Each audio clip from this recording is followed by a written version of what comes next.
Part 1. Shrestha. Noun. When a dream comes true, but not for the dreamer. Archaic, from Shres, the bastard god of fortune, who was believed to punish supplicants for inadequate offerings by granting their heart's desire to another. Chapter 1. Mysteries of Weep. Names may be lost or forgotten. No one knew that better than Laszlo Strange. He'd had another name first, but it had died like a song with no one left to sing it.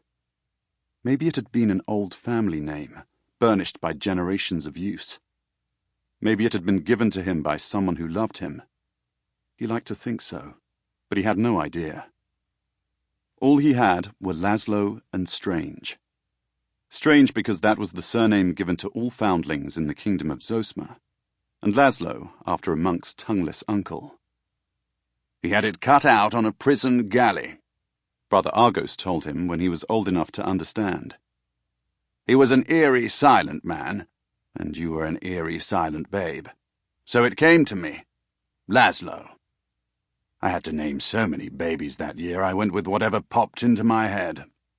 He added, as an afterthought, "Didn't think you'd live, anyway." That was the year Zosma sank to its knees, and bled great gouts of men into a war about nothing. The war, of course, did not content itself with soldiers. Fields were burned, villages pillaged. Bands of displaced peasants roamed the raised countryside, fighting the crows for gleanings. So many died that the tumbrils used to cart thieves to the gallows were repurposed to carry orphans to the monasteries and convents.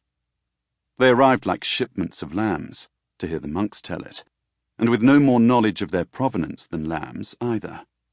Some were old enough to know their names at least, but Laszlo was just a baby, and an ill one no less. "Grey as rain, you were," Brother Argos said.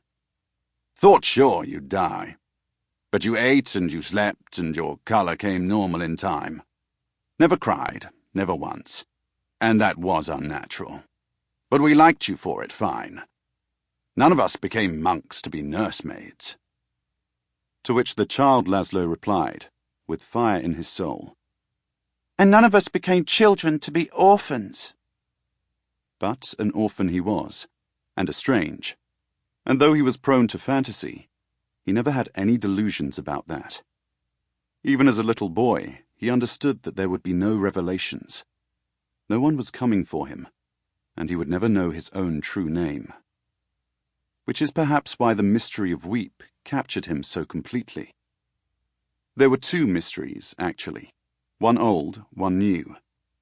The old one opened his mind, but it was the new one that climbed inside, turned several circles, and settled in with a grunt, like a satisfied dragon in a cozy new lair. And there it would remain, the mystery in his mind, exhaling enigma for years to come. It had to do with a name, and the discovery that, in addition to being lost or forgotten, they could also be stolen. He was 5 years old when it happened, a charity boy at Zemenin Abbey, and he'd snuck away to the old orchard that was the haunt of nightwings and lacewings to play by himself. It was early winter. The trees were black and bare. His feet breached a crust of frost with every step, and the cloud of his breath accompanied him like a chummy ghost. The Angelus rang, its bronze voice pouring through the sheepfold and over the orchard walls in slow, rich waves. It was a call to prayer. If he didn't go in, he would be missed, and if he was missed, he would be whipped. He didn't go in. Laszlo was always finding ways to slip off on his own, and his legs were always striped from the hazel switch that hung from a hook with his name on it. It was worth it. To get away from the monks and the rules and the chores and the life that pinched like tight shoes. To play.